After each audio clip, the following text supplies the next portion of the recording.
जय राधा माधव कुंज बिहारी, जय राधा माधव कुंज बिहारी, जय गोपी जन वल्लभ गिरिवरधारी, जय गोपी जन वल्लभ गिरिवरधारी,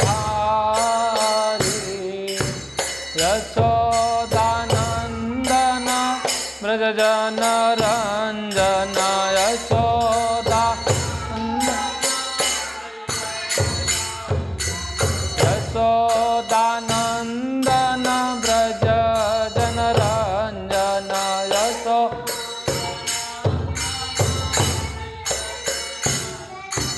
यशोदानंदन व्रज जन रंजन, यशोदानंदन व्रज जमुना तीरा वन चारी, जमुना तीरा वन जमुना तीरा वन चारी, तीरा वन जय राधा माधव कुंज बिहारी, जय राधा माधव कुंज बिहारी, हरे कृष्णा कृष्णा कृष्णा हरे हरे, हरे राम राम राम हरे हरे, कृष्णा हरे कृष्णा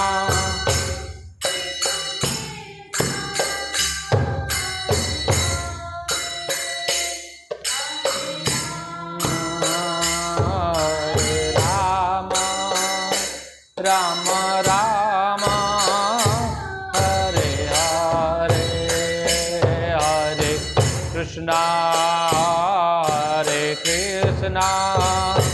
कृष्णा कृष्णा हरे हरे, हरे राम राम राम हरे हरे, हरे कृष्णा कृष्णा कृष्णा हरे हरे, राम राम राम राम हरे हरे, हरे कृष्णा कृष्णा कृष्णा हरे हरे, हरे राम राम राम हरे हरे, कृष्णा हरे कृष्णा कृष्णा हरे हरे, हरे राम राम राम हरे हरे, हरे कृष्णा कृष्णा कृष्णा हरे हरे, हरे राम राम राम हरे हरे, कृष्णा कृष्णा कृष्णा हरे हरे, हरे राम हरे कृष्णा कृष्णा कृष्णा हरे हरे, हरे राम राम राम हरे हरे, हरे कृष्णा कृष्णा कृष्णा हरे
श्री श्री राधा कृष्णचंद्र भगवान की, श्री श्री कृष्ण बलराम की, श्री श्री निताय गौरांग की, श्री श्री प्रहलाद नरसिंहदेव भगवान की, भक्तराज प्रहलाद महाराज की, श्रील प्रभुपाद की, निताय गौर प्रेमानंदे। हरि हरि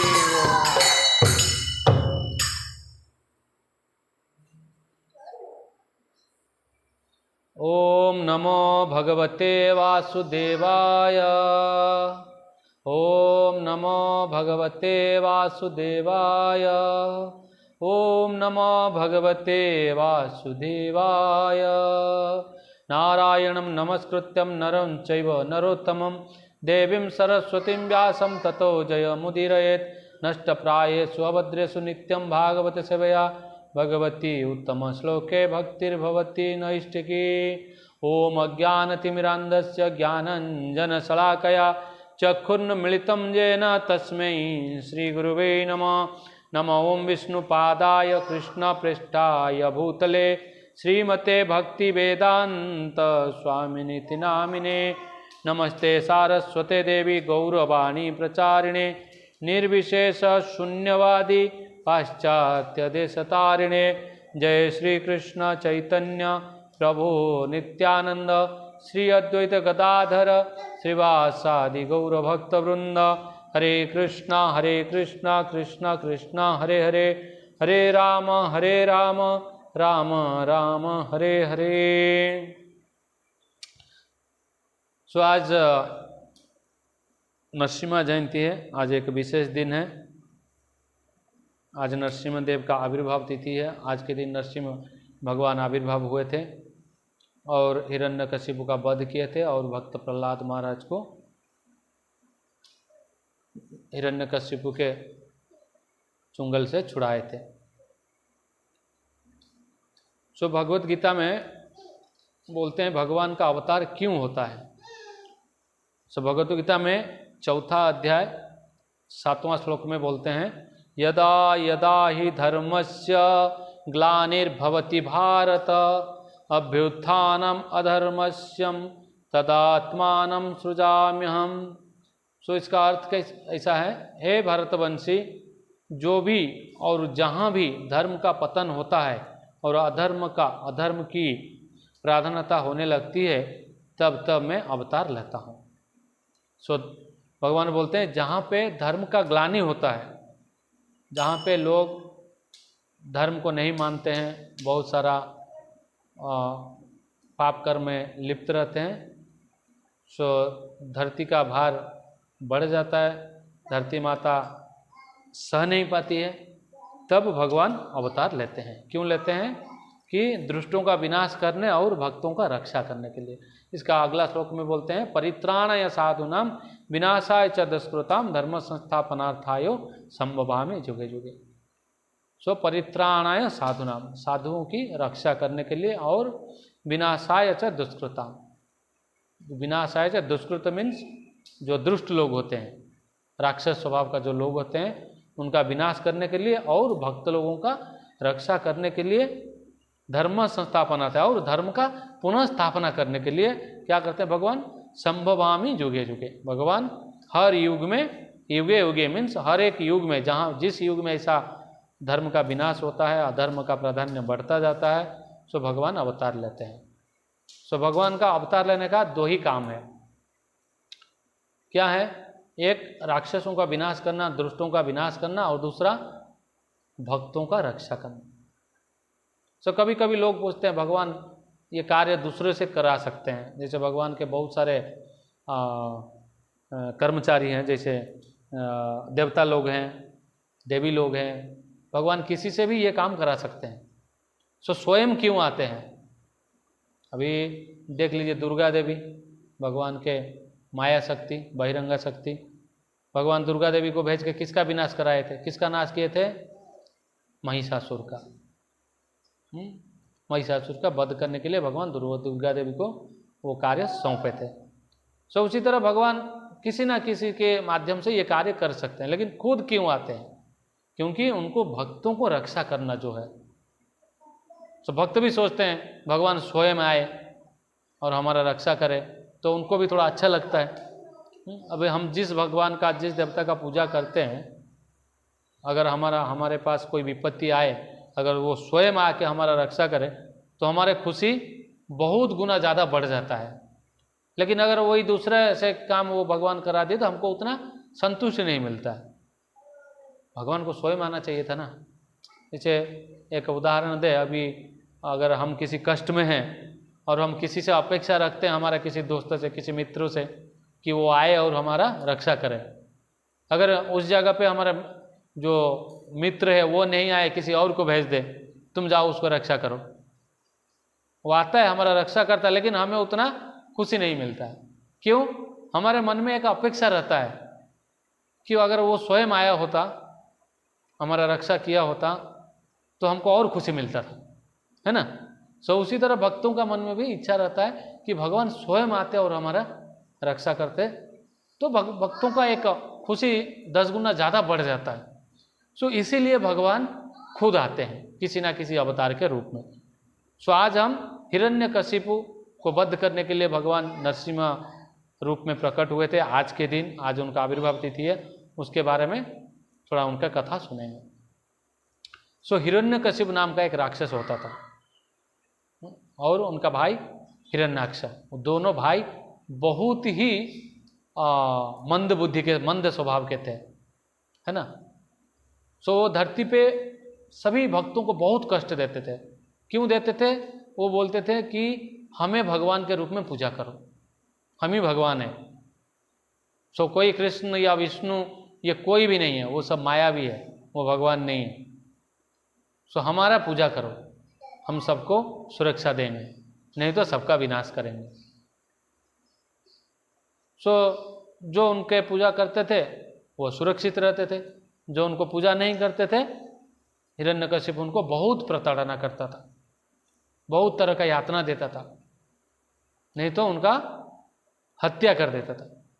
ऐसा राक्षस हुआ करता था हिरण्यकशिपु। सो लोग तंग आ चुके थे उसके इस बर्ताव से।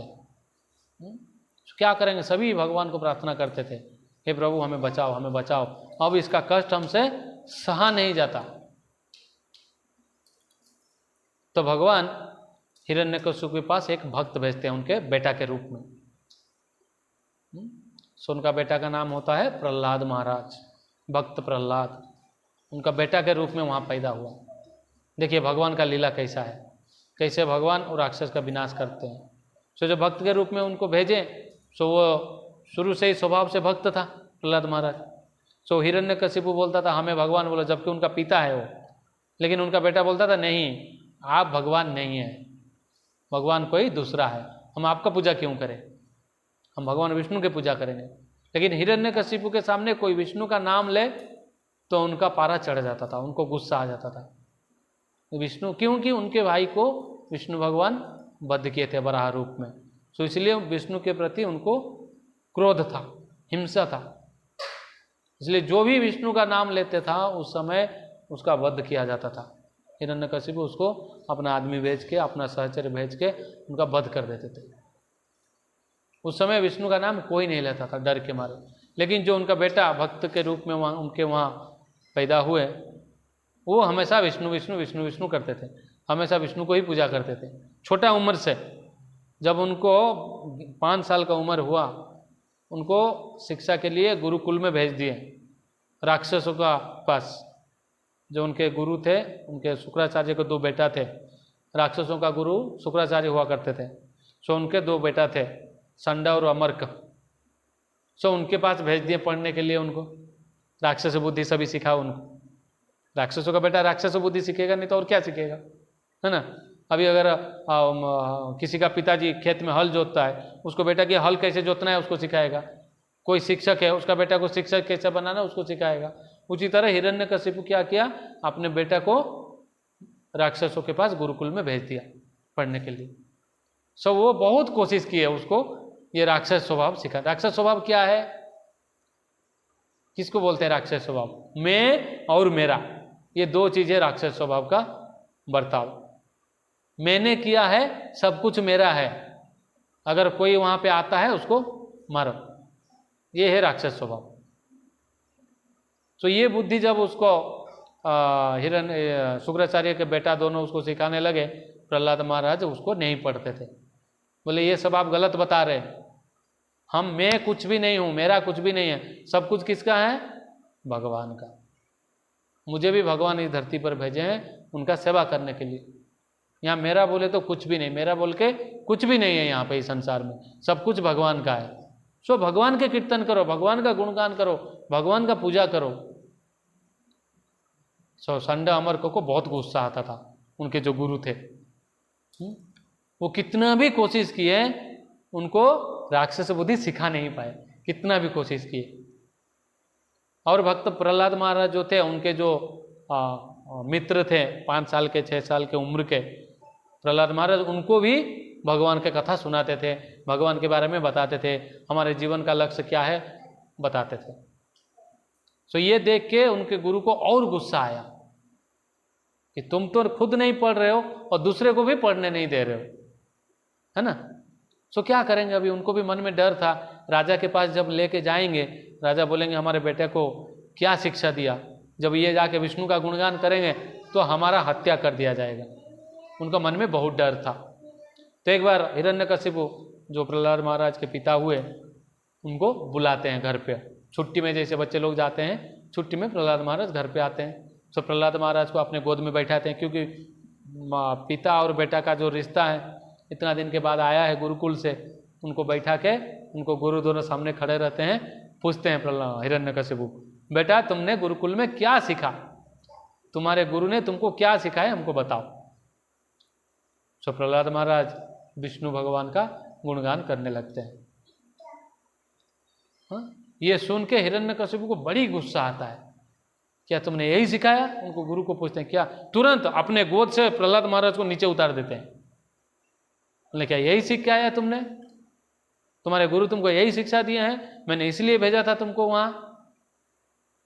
तो उनके जो गुरु थे दोनों थर थर कांपने लगते हैं वहां खड़ा होके, अब तो हमारा जान गया, क्योंकि राजा है भाई, कभी कुछ भी कर सकता है ना। तो बहुत डांट पड़ता है गुरु दोनों को और प्रहलाद महाराज को भी, है ना। तो बाद में हिरण्यकशिपु बोलते हैं ठीक है काम करो, फिर से उनको वापस लेके जाओ, वापस लेके जाके फिर से उनको अच्छे से सिखाओ। तो वो बोलते हैं ठीक है महाराज अभी हम लेके जाते हैं। फिर उनको लेके जाते हैं वहाँ पे, कहाँ? गुरुकुल में।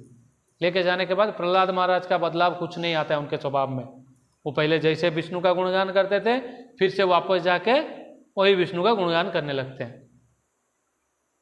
तो संडा अमर का करे तो क्या करे उनके गुरु, ये तो भाई अपने उसमें से बाहर नहीं आ रहे। अब वो तो नहीं आ रहे, साथ में सभी लड़कों को भड़का रहे हैं। क्या? भगवान विष्णु ही सब कुछ है, वही हमको इस संसार में भेजे हैं, हमें उनके ही सेवा करना है, उनके ही गुणगान करना है, उनके ही कीर्तन करना है, ये सब सारे बच्चों को सिखा रहे हैं। सो इससे हमको ये सीख मिलता है, हम बचपन से अपने बच्चे को यही संस्कार देना है, यही शिक्षा देना है। क्या? हम कौन है, हम क्यों यहाँ आए हैं, हमारा यहाँ पे काम क्या है, जो प्रहलाद महाराज छोटे बच्चे से सबको सिखा रहे हैं। लेकिन हम क्या सिखाते हैं अभी? ये मैं किया हूँ, ये सब हमारा है, मेरा है, कोई आए तो उसको नहीं देना। ये इसको बोलते हैं राक्षस स्वभाव। राक्षसों का स्वभाव ऐसे ही होता है। लेकिन भक्तों का स्वभाव क्या है? वो क्या चाहते हैं कि सब कुछ ही दुनिया में जो भी है सभी भगवान का है, हमारा कुछ भी नहीं है। सो इसलिए हमें भगवान के सेवा में सारे चीज को लगाना है और भगवान के सेवा करना है। सो ये सब होने के बाद फाइनली प्रहलाद महाराज ये राक्षस बुद्धि कुछ सीखते नहीं है। जब इनके गुरु तंग हो जाते हैं उनको शिक्षा देते देते, तब वो हिरण्यकशिपु के पास कंप्लेन करते हैं, उनके पिता के पास, कि आपके बेटा हम जो पढ़ाते हैं कुछ नहीं सीखते हैं, वो उल्टा हमको पढ़ाने लगते हैं और साथ में सभी बच्चों को।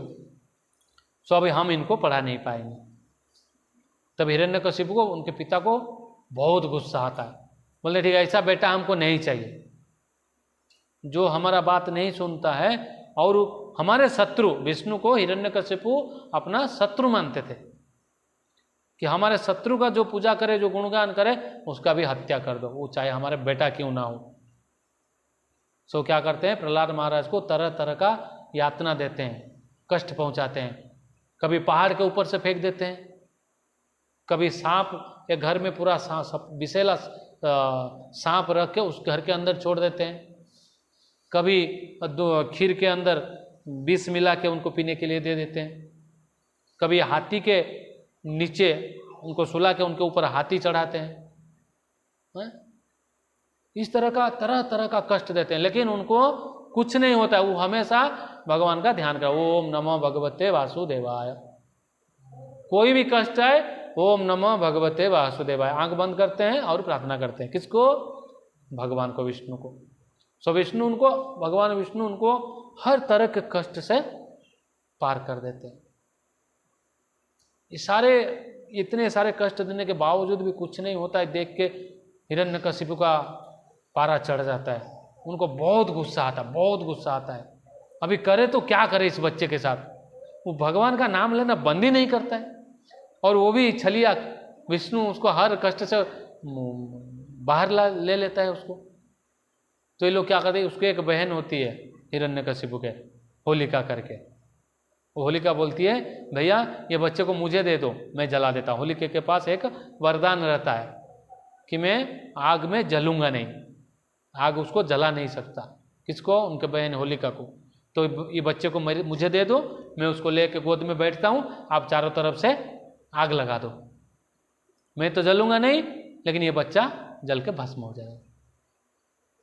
तो लेके होलिका मनाते हैं ना, होली से एक दिन पहले होलिका जलाते हैं ना, इसीलिए वो सबको याद दिलाने के लिए कि कोई अगर बिना वजह किसी को तकलीफ देना चाहे तो भगवान उसके साथ क्या करते हैं। सो जैसे प्रहलाद महाराज को गोद में लेके बैठ जाती है, लकड़ी का वो सजाया जाता है, उसके ऊपर बैठ जाती है और आग लगाया जाता है, तो क्या होता है, आग जलते ही धीरे धीरे थोड़ा देर बाद वो होलिका खुद, जिसके पास वरदान था मैं कभी जलूंगा नहीं, वही जलने लगती है, वो चिल्लाने लगती है, बचाओ बचाओ बचाओ बचाओ। लेकिन प्रहलाद महाराज बैठ के वहां पे आराम से ओम नमो भगवते वासुदेवाय का मंत्र जप करते हैं, उनको आग छू नहीं सकता है। बाद में होलिका जल जाती है, प्रहलाद महाराज बाहर आ जाते हैं। इतने सारा कष्ट देने के बावजूद प्रहलाद महाराज को जब कुछ नहीं हुआ, तो हिरण्यकशिपु उसको बुला के पूछते हैं, क्या तुम्हें अपने भगवान के ऊपर पूरा भरोसा है? बोलता है, उसमें क्या शक है। तो तुम्हारे भगवान क्या हर जगह है? तो बोलते हैं हाँ हर जगह है। सो वहाँ एक खंबा रहता है, घर के आंगन में ऐसा एक खंबा रहता है। तो प्रहलाद महाराज पूछते हैं, क्या इस खंबा में है? हिरण्यकशिपु पूछता है, क्या इस खंबा में तुम्हारा भगवान विष्णु है? तो प्रहलाद महाराज बोलते हैं हाँ है इसमें। तो कुछ लोग बोलते हैं ना कि जिसमें जान नहीं है उसमें कैसे भगवान है, कि खंबे में थोड़ी जान है, पेड़ पौधे हमारे अंदर या पशु पक्षी के अंदर जान है, हम सबके अंदर परमात्मा है, सो हम मानते हैं, लेकिन ये खंबे के अंदर कैसा है, इसके अंदर कैसे भगवान रहेंगे? सो ब्रह्मा जी अपना एक श्लोक में बोलते हैं, अंडांतरस्तम परमाणु चयांतरस्तम गोविंदम आदि पुरुषम तमाम भजामि।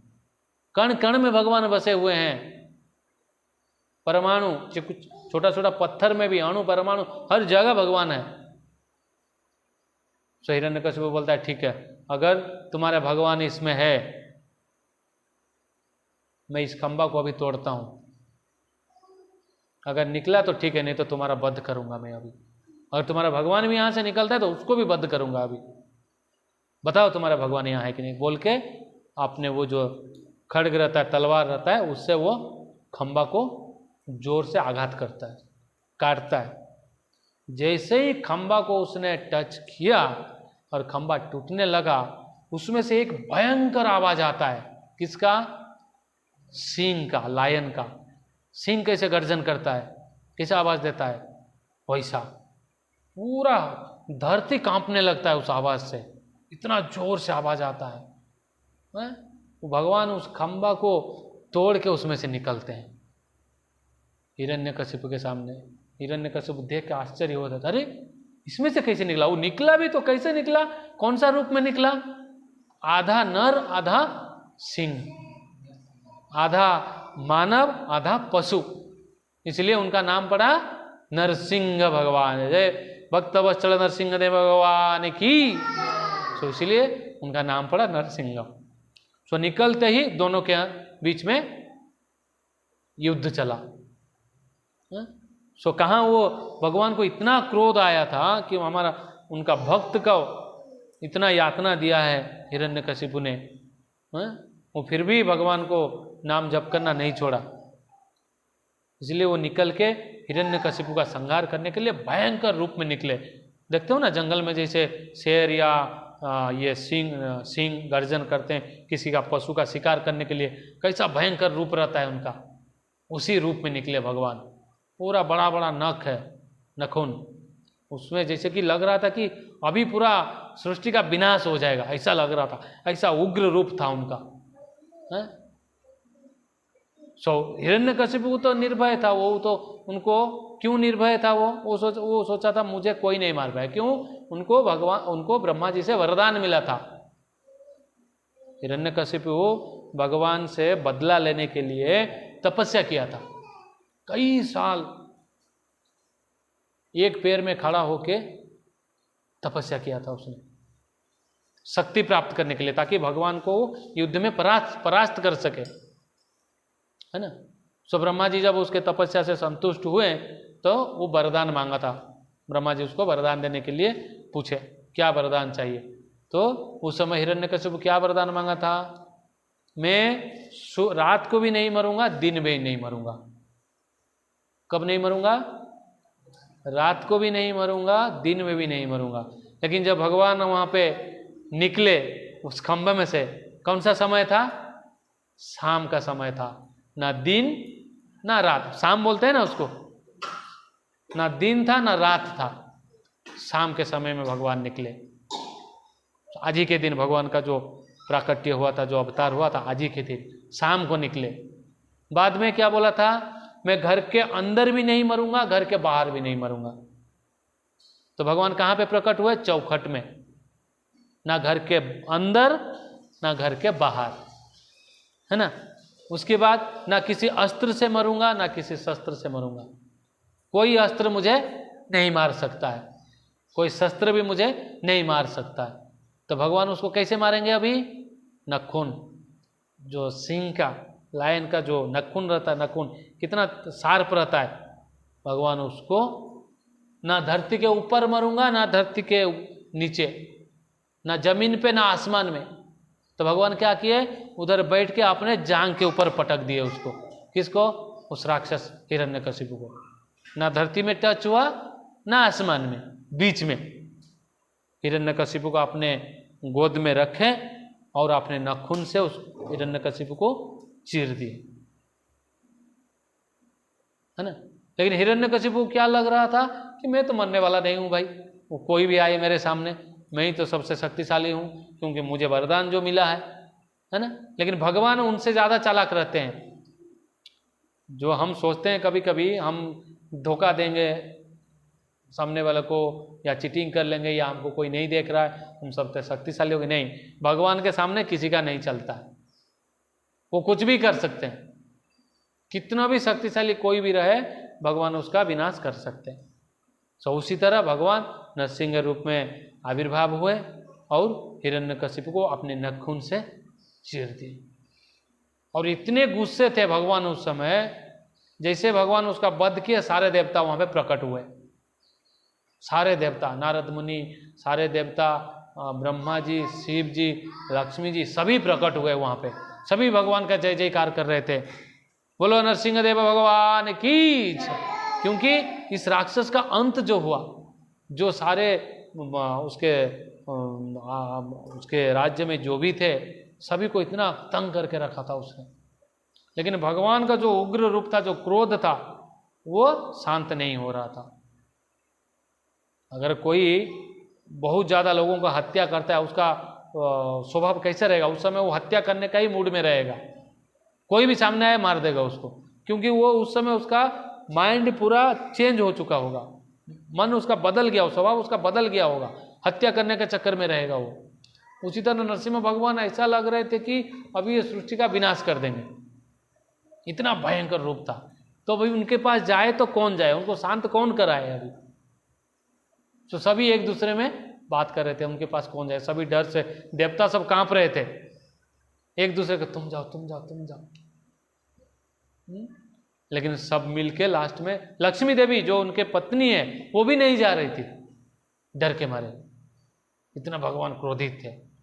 तो सब मिलके प्रहलाद महाराज को बोले कि आप ही उनको शांत कराओ, आपके चलते उनका आविर्भाव हुआ है, आप ही जाके शांत कराइए, नहीं तो कोई उनको अभी शांत नहीं करा सकता, पूरा पृथ्वी प्रलय हो जाएगा, सर्वनाश हो जाएगा, सत्यानाश हो जाएगा,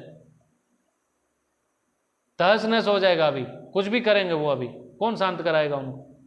सो प्रहलाद महाराज तुरंत एक फूल का माला लेके भगवान के पास गए बिना डरे, उनको कोई डर नहीं था। क्यों? उनको तो पता था, सारे डर से तो यही मुझे बाहर लाए हैं, हमारे पिता इतना यातना दिया, मुझे तो लाने वाला यही है, मुझे रक्षा करने वाला यही है, तो फिर ये मुझे क्यों मारेंगे, है ना। जैसे एक माँ या पिता कितना भी क्रोधित हो, जब अपना बच्चा आए वो शांत हो जाता, दूसरे के ऊपर कितना भी क्रोधित क्यों ना हो, लेकिन जब उनका बच्चा उनके सामने आके माँ या पिताजी बोलते हैं तुरंत वो शांत हो जाते हैं, वो थोड़ी ना बच्चा के ऊपर क्रोध दिखाएंगे। उसी तरह भगवान भक्तवत्सल भगवान नरसिंहदेव तुरंत शांत हो गए और प्रहलाद महाराज को अपने गोद में बिठाए, है ना। सभी भगवान सभी देवता लोग भगवान का जय जयकार किए।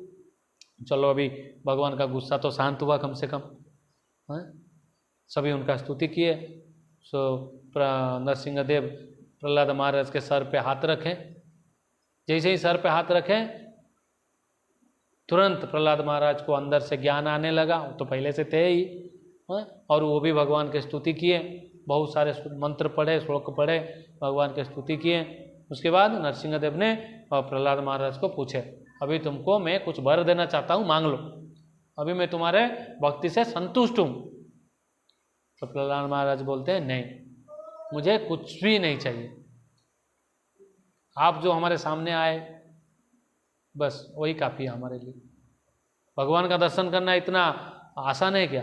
कोई भी दर्शन नहीं कर सकता।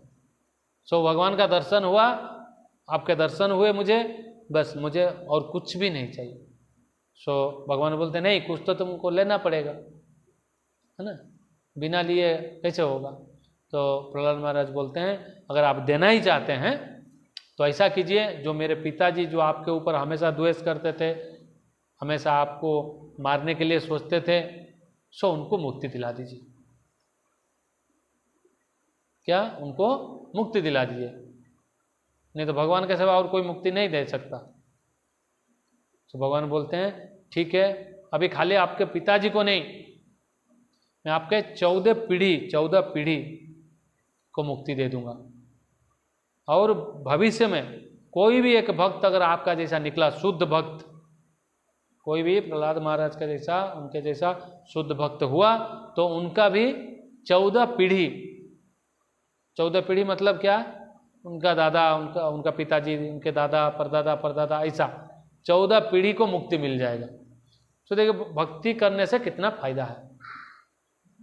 भक्त बनने से हमारे 14 पीढ़ी का उद्धार हो जाए, खाली हमारे वजह से, वो कुछ करे या ना करे। तो इसीलिए प्रहलाद महाराज बोलते हैं कि हमें 5 साल के आयु से भगवान के भक्ति शुरू कर देना है, छोटे उम्र से, बड़े उम्र से नहीं। लोग बोलते हैं हम बड़े होकर भक्ति करेंगे, अरे बड़े हो तब तक तुम जियोगे या नहीं उसका क्या गारंटी है? बड़े होने के बाद तुम भक्ति करोगे नहीं उसका क्या गारंटी है? छोटे बच्चे से जब हम सिखाएंगे तो धीरे धीरे बड़ा होते होते वो इसे सीखते जाएगा, भगवान की भक्ति करेगा, और भक्ति करने से क्या मिलेगा? मुक्ति, भगवत धाम में जगह मिलेगा। सो इसीलिए भगवान भक्त को खुशी देने के लिए, भक्त को प्रसन्न करने के लिए खुद अवतार लेके इस धरती पे आते हैं, अन्यथा उनको आने का कोई आवश्यकता नहीं। भगवान को वो किसी से भी ये काम करा लेंगे, किसी से भी। उनके इतने सारे भक्त हैं, इतने सारे देवी देवता हैं, किसी से भी काम करा लेंगे, लेकिन वो भक्त को प्रसन्न करने के लिए खुद उनके सामने आते हैं और भक्तों को रक्षा करते हैं, राक्षसों का विनाश करते हैं और धर्म का स्थापना करते हैं। जो सभी अधर्मी रहते हैं उनको विनाश करके धर्म का पुनः स्थापना करते हैं। तो यही है भगवान के आने का इस धरती पे मकसद। सो आज नरसिम्हा जयंती है, इसलिए भगवान नरसिंह देव का अवतार हुआ था, हिरण्यकश्यप का वध किए थे, भक्त प्रहलाद महाराज को प्रसन्न किए थे उनको। तो इसे हमें ये सीखना है कि हमेशा भक्ति मार्ग में रहना है। कुछ भी समस्याएं आए भगवान से ही प्रार्थना करना है, वही हमें पार लगा सकते हैं। इसके सिवा दूसरा कोई हमारा पार नहीं लगा सकता, कोई हमें बचा नहीं सकता सिवाय भगवान कृष्ण या विष्णु के या उनके अवतार जो भी है ना, और कोई बचा नहीं सकता। तो इसलिए हम भक्त लोग क्या करते हैं, हमेशा नरसिंह देव को ही प्रार्थना करते हैं। हमारा कोई भी समस्या हो, भक्ति करने के लिए भक्ति मार्ग में चलते हैं तो बहुत सारे समस्याएं आते हैं चारों तरफ से। वो सब समस्या से दूर आने के लिए, उस समस्या को भगाने के लिए हमें भगवान के जो नरसिंह रूप का अवतार है उनसे ही प्रार्थना करना है। तो वो हमें भक्ति मार्ग में आगे बढ़ने के लिए सहाय करेंगे, हेल्प करेंगे, हमारा सहायता करेंगे, और जो भी सारे बाधा है एक झटका में सभी दूर कर देंगे ताकि हम भक्ति कर सकें।